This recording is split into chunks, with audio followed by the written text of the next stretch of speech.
Alright, in this video I'll give you, I think five quality life hacks which I don't know, maybe you must have tried it, or it's new, or maybe already doing it. But if you have any better life hacks, put them down below. I call them life hacks because this is the term that people use for any quality of life improvements. So these are the five, no particular order. This is what I've used for the last couple of months, which has improved the quality of my life. Okay, number one, I'll give you the one that I've done latest. Take your smartphone, your iPhone or your Android phone or your Samsung or whatever, and have a look at all the people whose numbers you have stored. Browse through them, and if you can transfer it to an Excel sheet, it'll be great, because then you can see everything on one, you can see it in a screenshot or whatever. And ask yourself this, each person there, when is the last you have contacted them? Give an approximate date, and if you don't remember the date, put don't remember. And then, why did you add this person's number? For what? What purpose? And has this person be of any use to you right now? Immediately, not in the future or something. In the future, we can always speculate. I can assure you this much, that at least if you go with the Pareto principle, 80-20, 80% you have not contacted. You don't know when you last contacted them. In fact, you don't some of them you don't even remember who they are. Now in my case, I have too many, because too many people get in touch with me, too many clients. No, not that too many clients, but it just builds up over the period of time. And especially in my WhatsApp groups. So those who are part of my groups would know this. I have close to now it's what, 7? Yeah, there was 11 groups first. I deleted 4 of them. 5 of them, sorry, 5 of them. I had a total of 800 plus members, 800. And when I saw them, I was like, oh, who is this? Some of them I didn't save their numbers. Some of them I don't know who they are. Some of them I've saved their name. I'm like, who's this? Some of them, they have never sent any message in my group. Some of them are just lying down dead. And there were some others who are my old friends who I knew, but they're not active, or I don't know what it is. So when you have, let's say, 800 or 1,000 people in some of your groups, you can't literally get in touch with each one of them. So what I did is, I sent everyone a general message. I'm going to delete this group, okay? And I'm creating a new one. Those who are interested, let me know. I'll be deleting it in 48 hours or so. And I removed the key people, the ones who are important first. And slowly, one by one, people started sending me messages. And as they're sending, I was removing them from the group and updating people. Listen, I'm shutting down this group. These people are transferred to new group. Soon, people started to respond. Today, finally, I deleted all those 5 groups. Who's not in a hurry, who doesn't check his phone, who doesn't even know what is happening. Why to be bothered?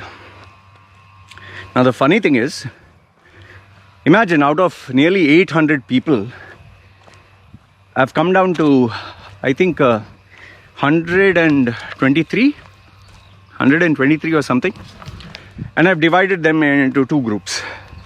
One is my main, one is the secondary.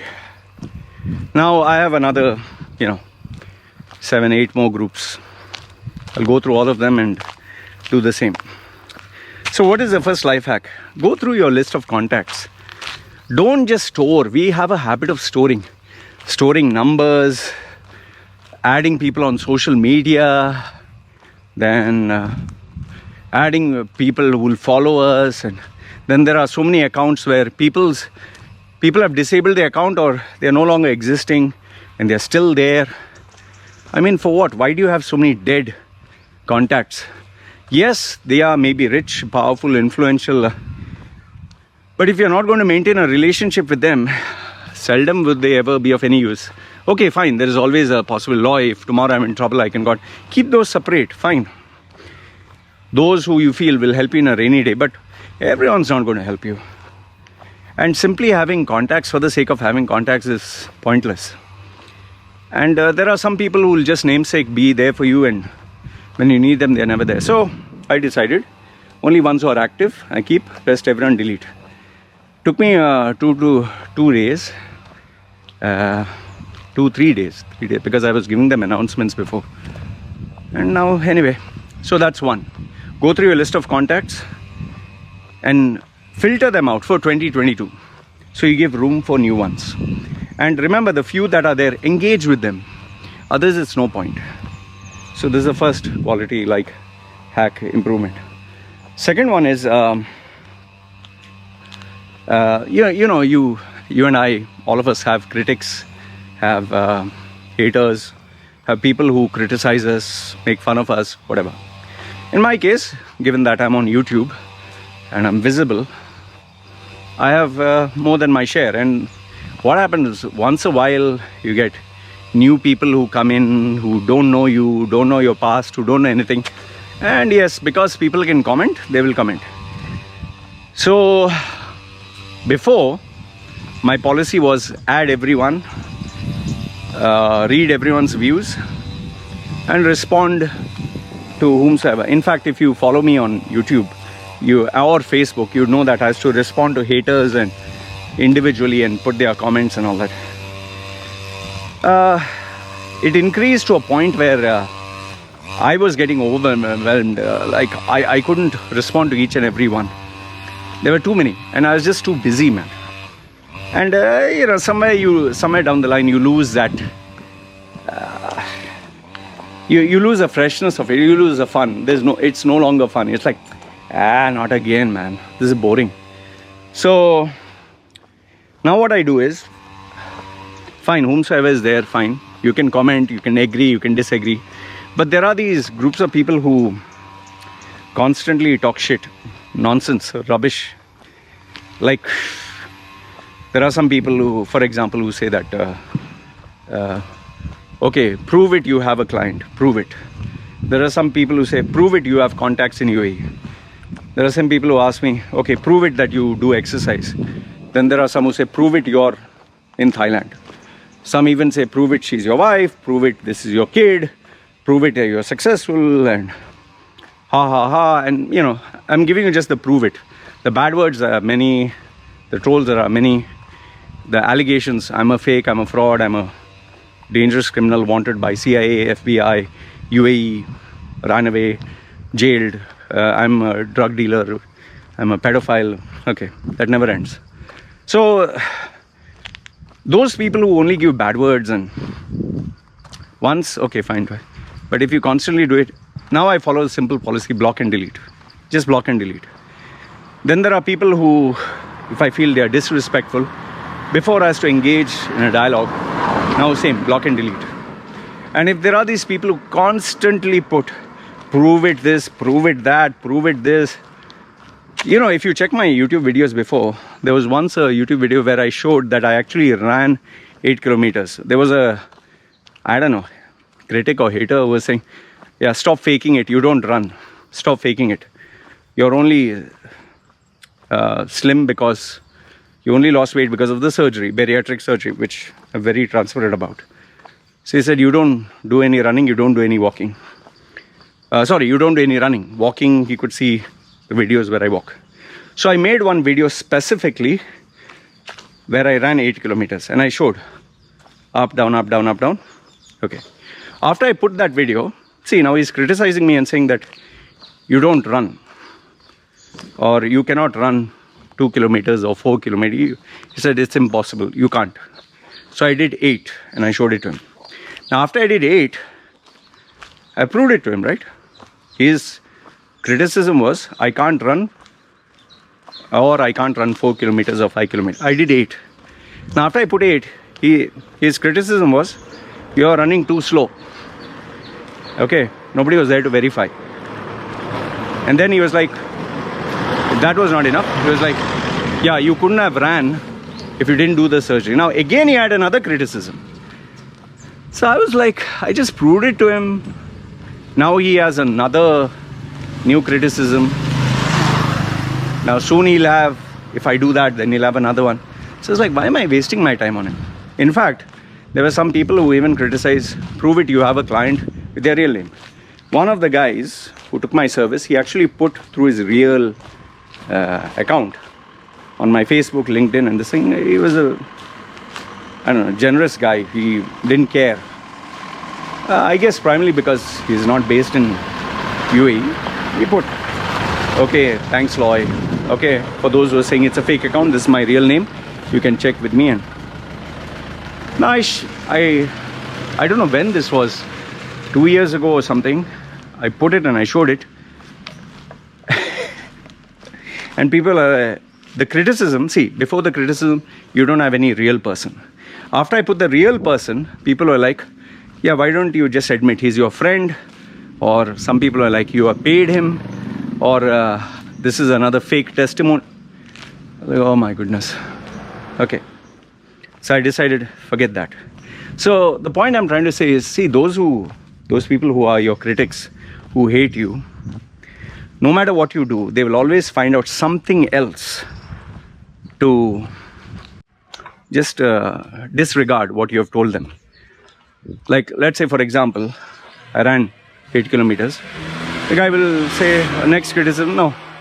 Okay, you ran slow. Then if I show them fast, oh, you did this is a once a while thing. Show us consistently. If I show them consistently, yeah, you're taking steroids. That's why you're doing it. So it never ends. So now my simple strategy is, you have a critic, see the message. Is this something worthwhile? Okay. Then ask yourself, he's only criticizing, did he offer a solution? A doable solution? Is this person a worthwhile expert in the industry who can guide you?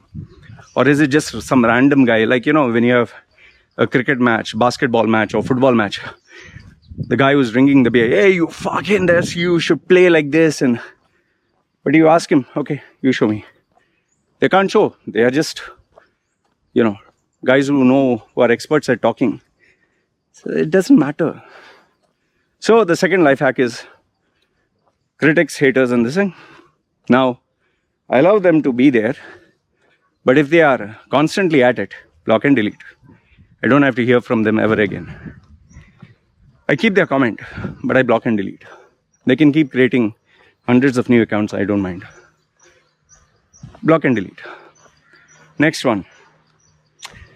This one is in relation to drinking caffeine or tea or coffee. I would just say be a little careful, because if you have not taken caffeine or tea or coffee, you're not used to it, your tolerance may be different. So use your discretion here. I've experimented with black coffee, Americano. I tried different cold drink. I've tried some with sugar, some with brown sugar, white sugar. I've tried double espresso. I've tried half. I've tried extra strong. I've tried ultra strong. I've tried medium roast, dark roast.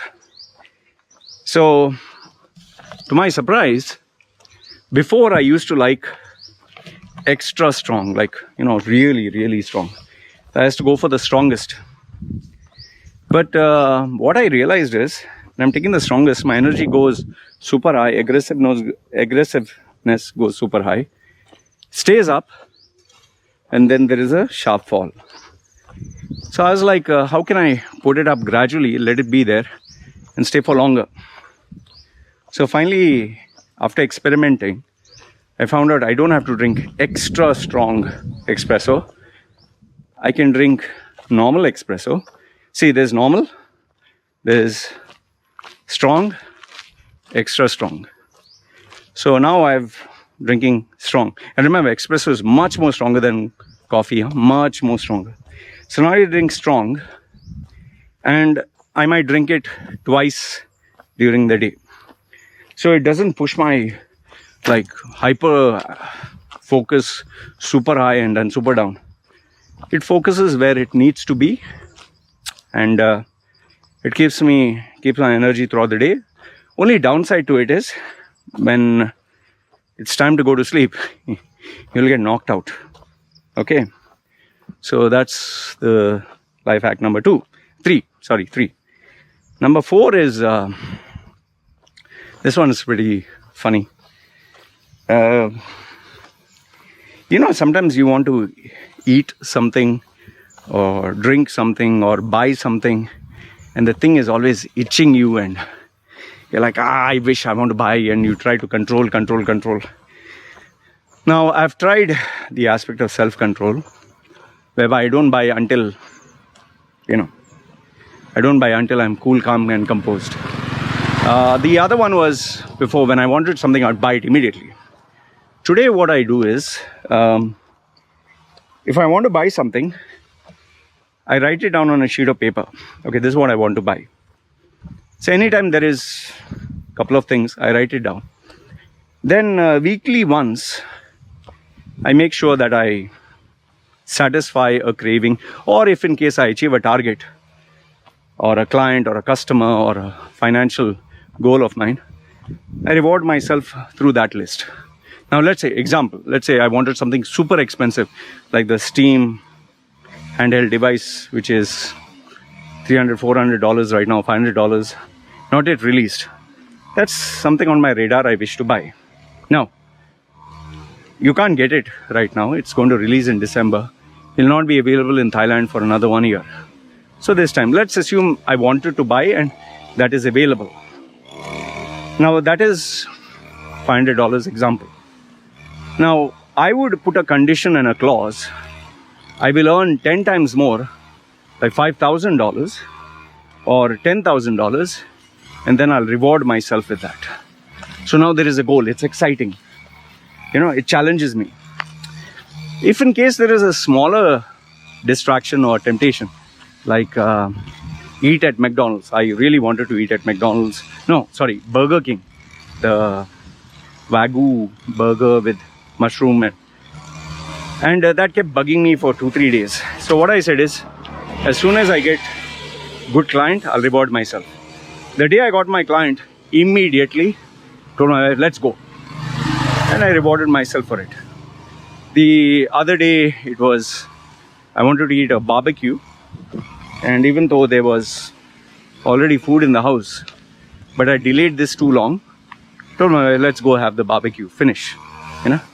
So the life hack that I'm giving you here is, whatever temptation you have, write it down and put a incentive, a reward mechanism where you do something that adds value to your life and then reward yourself with it. It'll feel damn good.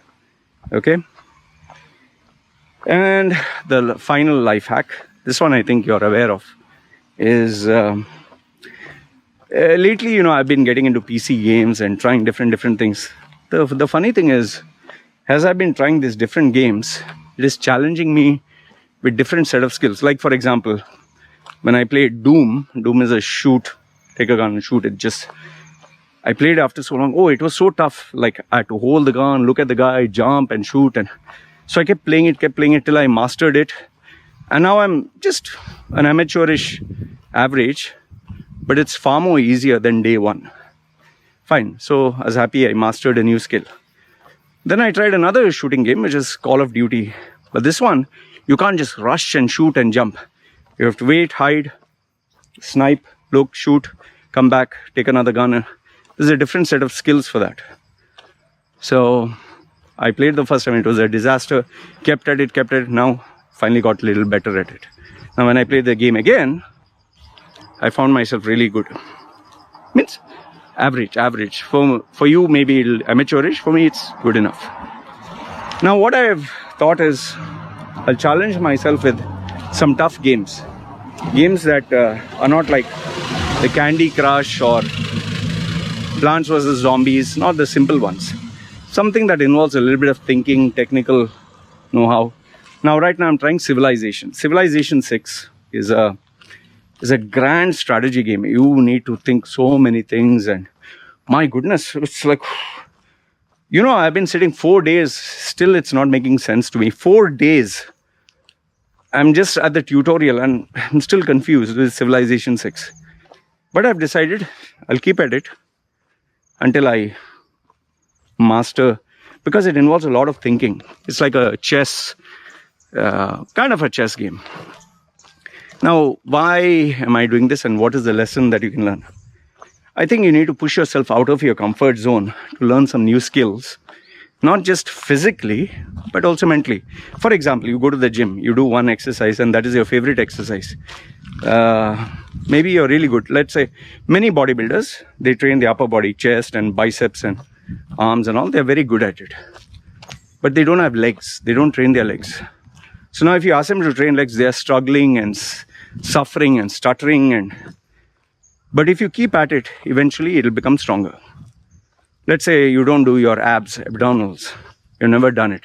Maybe you can run a long distance, but if you do abs, after 5 or 10 reps, you go, oh shit man, I can't do it. Maybe you can do 50 push-ups, but you can't do 10 reps for abdominals. Keep at it until you master it. Same thing, if you can't do push-ups, you can't do 50, and you can only do 5 or 2 or 3, or keep at it till you become a little strong. And this will really, it will push you out of your comfort zone and give you new skills, and you'll respect yourself much more. So give yourself something new, challenging to do, whether physically or mentally. It can even be reading a book. Maybe you've never read a book. Instead of looking at a book of 200 pages, shit man, I can't read 200. Read half a page, half. Every day, half.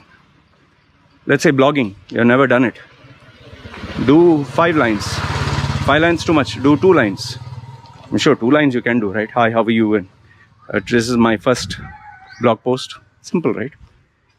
If you're trying posting videos, don't try putting YouTube videos.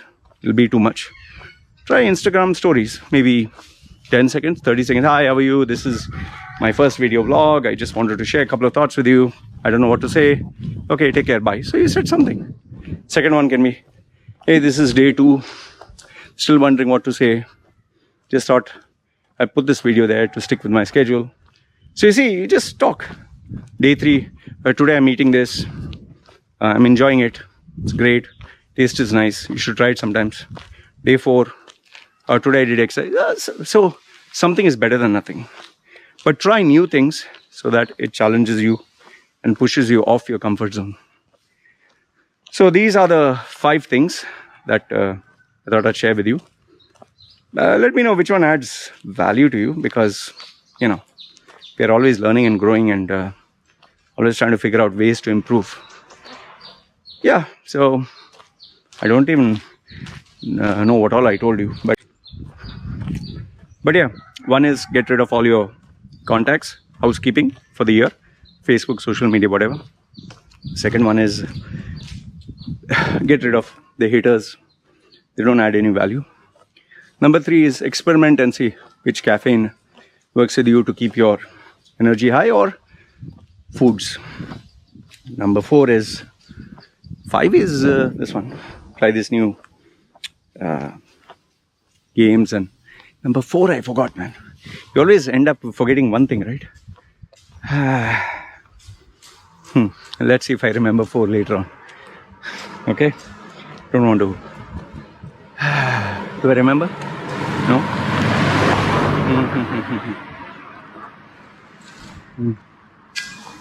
Okay, I don't remember. Anyway, I'll put it down.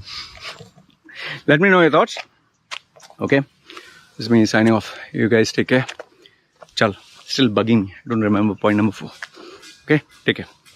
Point number 4, I just remembered. Whatever is your temptation that you like to buy, give yourself a worthwhile challenge and reward yourself with it. See, I knew I'd remember it. Good.